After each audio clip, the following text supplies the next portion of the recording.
Kryeministri Edi Rama hodhi poshtë pretendimet e opozitës se ai nuk ishte në funeralin e Papës, pasi pritej që të shkonte në Beograd për të takuar djalin e presidentit Donald Trump. Rama quan këtë një çmenduri që detyroi edhe familjen e presidentit amerikan të dalë dhe ta mohojë. Sot kishte futur në lojë nëpërmjet një çuriku që e mban afër edhe familjen e presidentit Trump.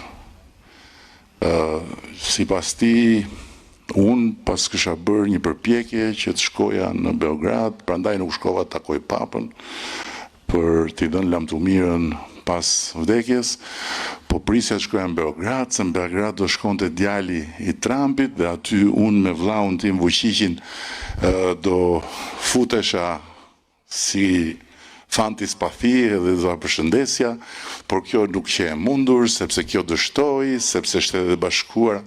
Tani, deri këtu, okej, ne I dim këto, po kur shef që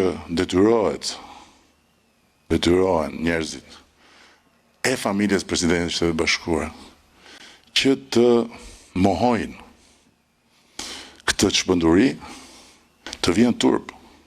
Realisht vjen turp. Ai u ndali dhe tek verifikimet e nisura nga SPAK për lobimin me vlerë $6 milion në SBA nga Partia Demokratike.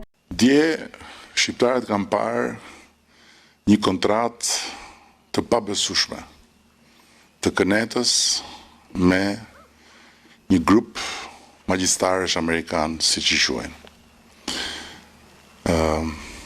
Dhe $6 milion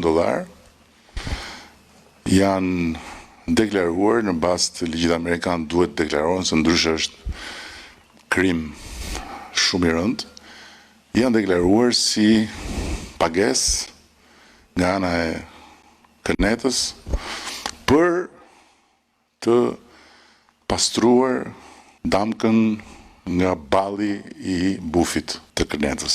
Deklaratat e Ramës erdhën pasi Richard Grenell, I dërguari presidentit Trump për misione speciale, nëpërmjet një postimi në rrjetet sociale përgënjeshtroi lajmin e botuar nga drejtori I komunikimit të Sali Berishës, sipas të cilit djali I Trump kishte anuluar një takim të planifikuar me Ramën.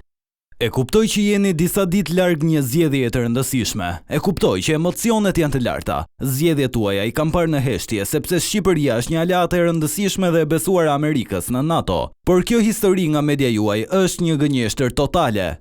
Edhe vetë djali I presidentit Trump reagoi gjithashtu duke ripostuar reagimin e Grenell.